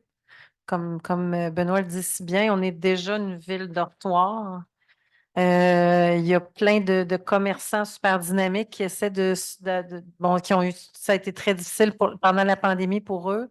Puis on a un peu une préoccupation qui se rapproche de Madame tout à l'heure qui disait, Madame qui est propriétaire d'une maison au fond là-bas, là, qu'on a peur que ça devienne juste des murs de blocs. Puis on a envie qu'il y ait une diversité aussi. Puis on est conscient parfaitement, là, on est conscient là, de la problématique puis de ce que la ville doit trouver comme solution pour construire j'ai bien aimé l'expression construire la ville sur la ville, là. Mais on avait aussi cette préoccupation-là quand on s'est rencontrés, là, et nous, on avait peut-être envie de peut-être au moins, bon, permettre l'ajout de la mixité, mais ne pas enlever nécessairement la possibilité de faire des commerces on s'est dit, ça ne serait pas quelque chose de désagréable qu'il y ait à un moment donné une petite salle de spectacle, pas un bar, là, c'est pas de ça qu'on parle, mais des petites salles de spectacle qu'il n'y en a pas assez dans la région de Québec. Il y a des très petites ou des très grosses, là, des bars, puis on ne voudrait pas s'enlever, se brimer. Donc, nous, on est dans une réflexion par rapport à ça, le plus ce qui est enlevé comme possibilité. Je te laisse poursuivre, Benoît. Oui, effectivement, dans beaucoup de zones, il y a beaucoup d'usages qui sont enlevés parce qu'ils ne sont qui sont proposés d'être enlevés parce qu'ils ne sont pas utilisés, mais c'est quand même des possibilités qui pourraient être intéressantes. Puis d'avoir une certaine mixité au niveau des commerces, habitations, d'avoir des commerces au rez-de-chaussée, puis après ça, d'avoir des habitations sur les autres étages, ça pourrait être quelque chose de bien aussi pour le quartier, là. Allez-y. Désolé, mais pour l'instant, on est dans la partie. Ouais. Moi, c'était une question là, par rapport quand quelque chose est zoné mixte, là, sur un même bâtiment, est-ce qu'on peut avoir un commerce et une habitation ou ça prend une exception? OK. Fait que ce serait possible dans toutes les zones mixtes que vous avez faites. OK. Parce que moi, je trouve ça, c'est une avenue qui est très intéressante là, de garder des petits commerces locaux tout en densifiant. Là. Moi, personnellement, moi, j'ai pas vraiment de problème avec la densification le long d'Henri Bourassa. Là. Ça reste un boulevard, ça reste être un endroit où est-ce que la densification me semble évidente. Et aussi, il faut dire que c'est soft, là, la densification que vous offrez, là, 13 mètres puis 18 mètres dans genre une zone. Moi, je trouve que vous êtes allé quand même assez soft là, dans ça. Fait que je suis quand même je suis assez pour la chose. Moi, c'est plus par rapport au retrait des utilisations. Notamment, là, on avait soulevé que avant, il y avait une petite église de je ne sais quelle congrégation religieuse là, qui était à l'ancien. Aujourd'hui, c'est un magasin de jouets, là.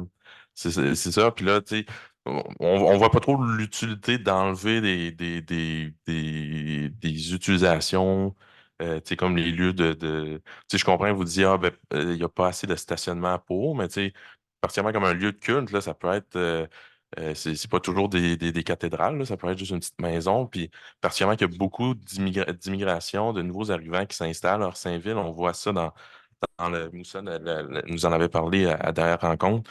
On voit quand même un flux migratoire important dans Saint-Ville.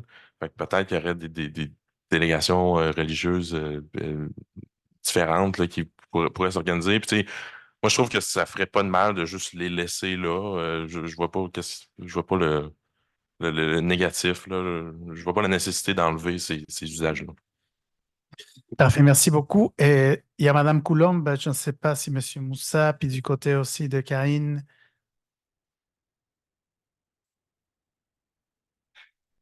Oui, merci. Bien, Moussa Diarso, administrateur du conseil du quartier. J'habite sur la rue des Chrysanthèmes. Moi, j'ai une petite question. Dans une de vos diapositives, vous avez parlé, après, je ne me rappelle plus le nom le numéro de la zone, mais la rue des Lys, juste après Chrysler Charlebourg.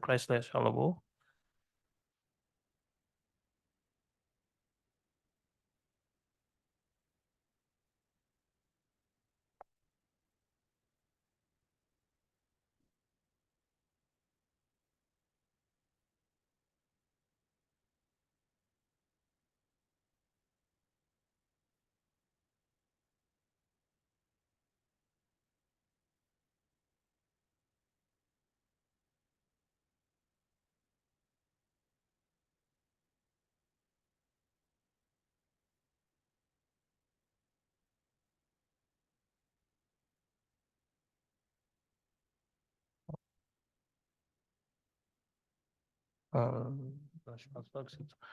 En tout cas, il y a une partie là-bas, vous avez parlé d'un bâtiment qui a 15 mètres, que vous avez maintenu à 15 mètres. Je ne sais pas si...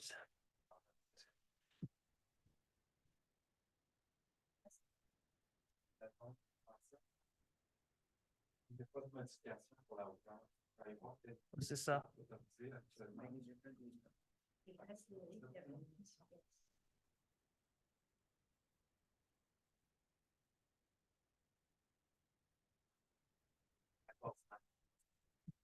Ah, ok.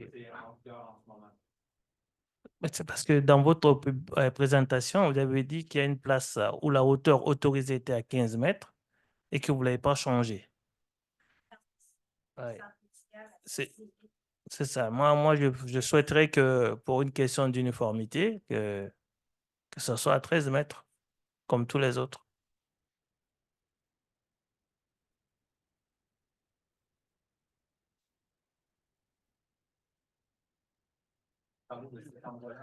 Non, non, non, c'est pas cet endroit-là. C'est pas. Hmm.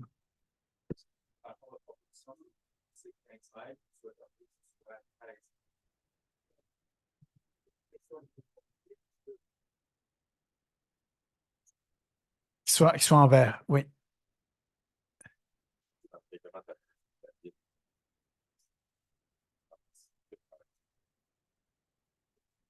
Oui. La pharmacie, elle est 13 mètres et puis il est proposé d'aller à 14.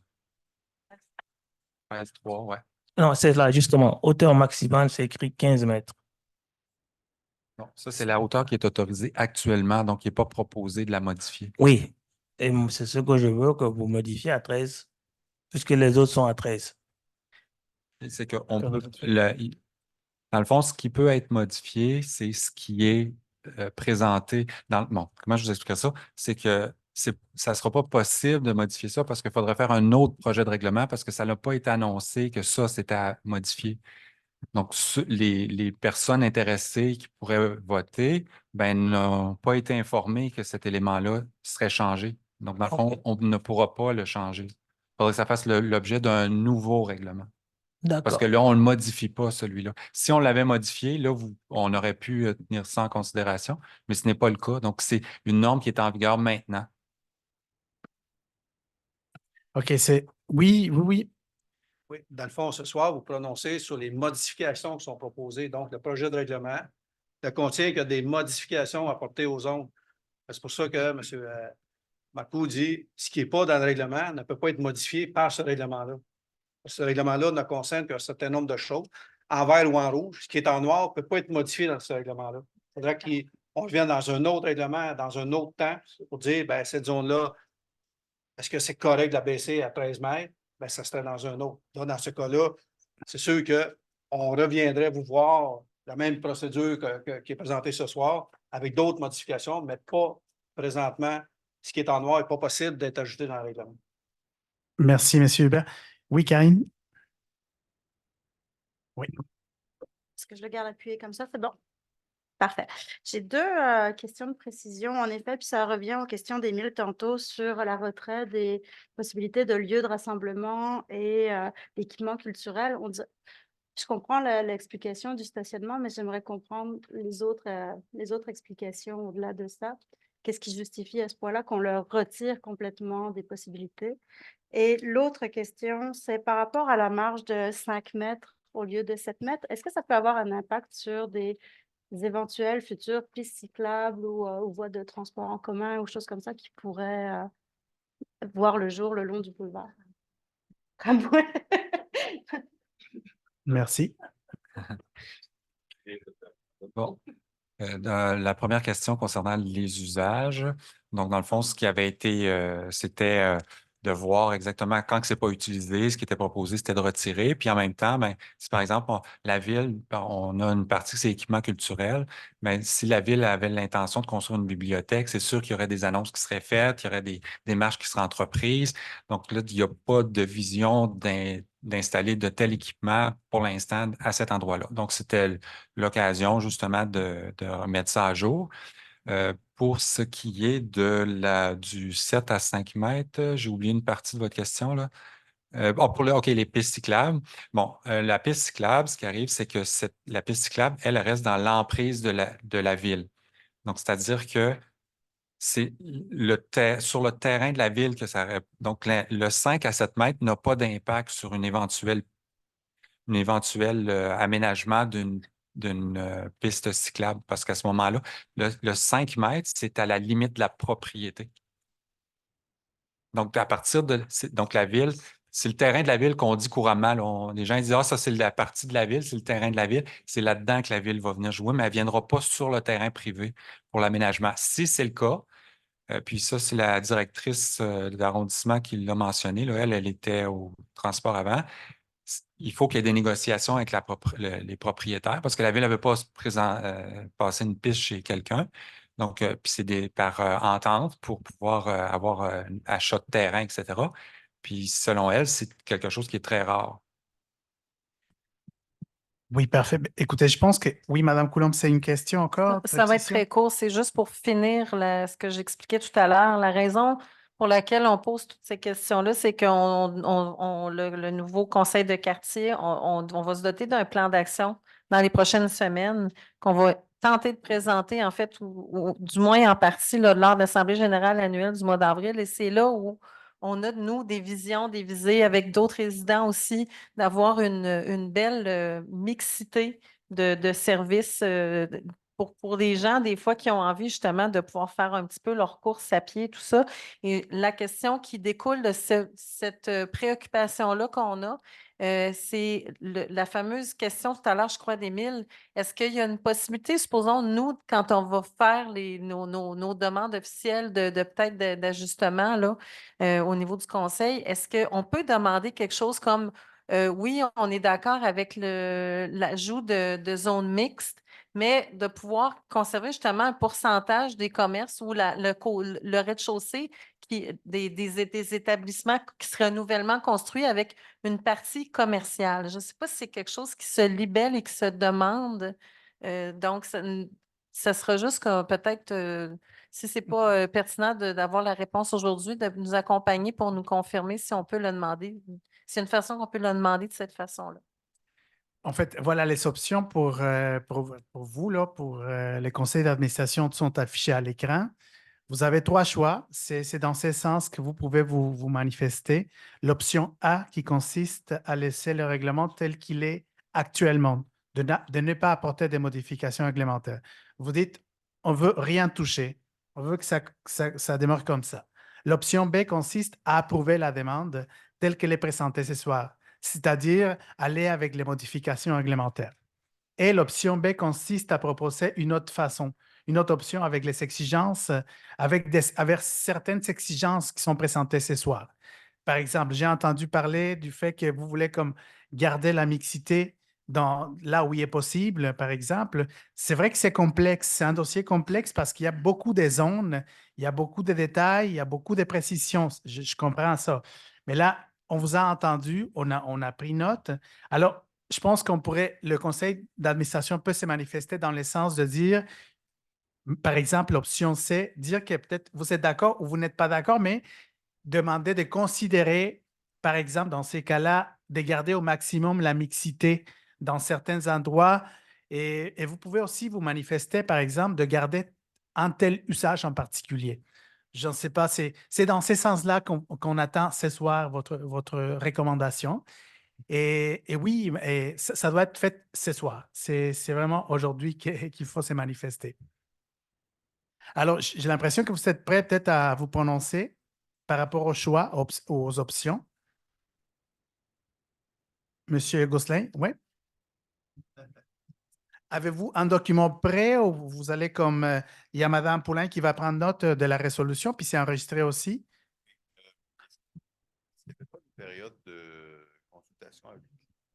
Vous pouvez faire un petit un petit caucus, à l'extérieur, par exemple, de la salle, on peut sortir. Une petite pause de quelques minutes, 5 minutes, ça vous convient? 5 max? Parfait. Fait que ça va être une pause et c'est rempli.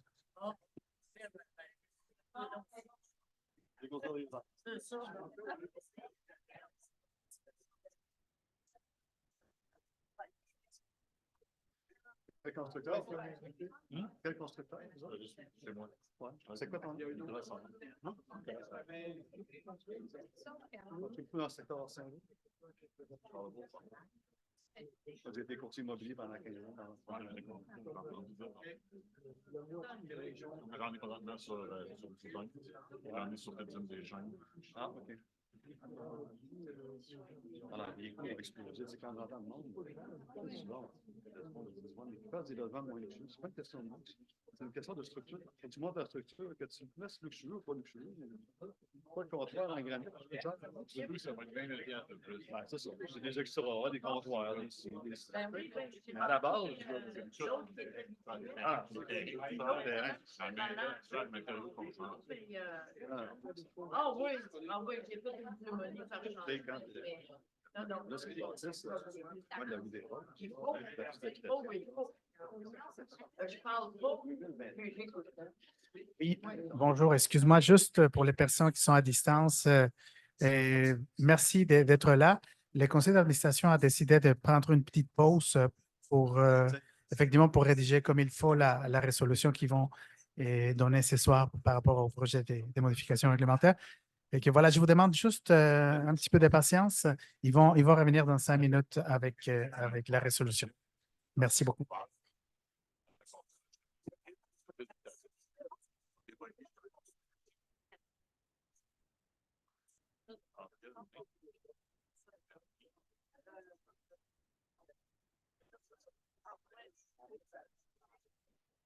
Combien de mètres tu as proposé encore? Ça n'a pas de sens. Ouais, puis tu sais, c'est tout. Tu sais, quand ils ont bâti Orsainville, le centre communautaire en bas, il y a des logements en bas. Il y avait une belle immeuble qui était bon. Le petit œuvre d'art, on avait à chaque fois que je passe ça, pas le bloc. Le bloc est beau, lui.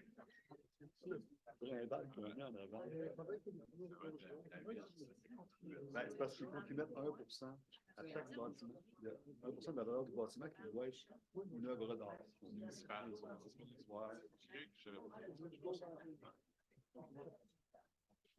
Fait que, tu sais, mettons que le bâtiment a coûté 10 millions. Ben, 1% de 10 millions. Ils donnent un contrat à un artiste, un sculpteur, whatever. Faites quoi, puis mettre ça.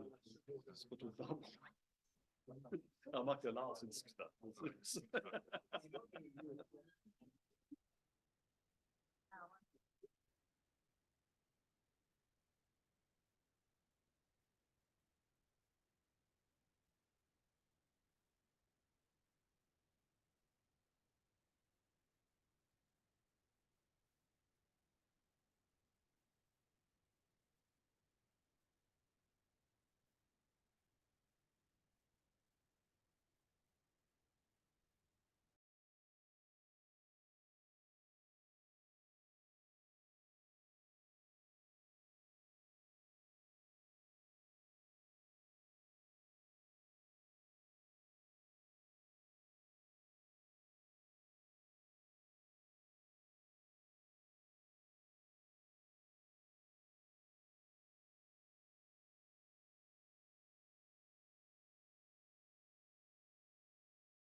Merci pour votre patience. Je vous demande de prendre place à nouveau. Merci aux personnes en ligne aussi qui sont en ligne. Merci pour votre patience. Et là, c'est le moment d'écouter le conseil d'administration du conseil de quartier. Avant de céder la parole à M. Gosselin, peut-être, c'est vous qui... Enfin, je veux juste clarifier une chose. Ce n'est pas le conseil de quartier qui prend la décision ce soir par rapport à la suite. Ça va être plutôt les conseils d'arrondissement et les conseils de la ville qui vont prendre la décision finale. C'est juste une recommandation à titre de conseil d'administration du conseil de quartier, à titre, si vous voulez, des représentants du quartier. Alors voilà, c'est juste pour enlever le poids sur les épaules des administrateurs. Merci beaucoup. Alors, la parole est à vous, M. Gosselin. Oui, alors le conseil d'administration a décidé de choisir l'option C. Donc, on va avoir des propositions d'ajustement à faire à ce qui nous a été présenté ce soir, selon ce qu'on pense, puis selon les demandes des citoyens. Parce que globalement, on est tout à fait ouvert à la densification, mais là, il y a des enjeux d'usage auxquels on tient, qu'on aimerait voir inclure dans ce projet de loi-là. Oui, s'il vous plaît. Ouais, ben, notre suggestion, ça serait d'accepter un peu le projet tel que présenté, mais on demanderait de reconsidérer le fait de supprimer les usages C3, P1 et P2 dans la majorité des zones. Puis on pourrait aussi un peu challenger l'usage C3, là, le lieu de rassemblement, ça inclut une piscine intérieure.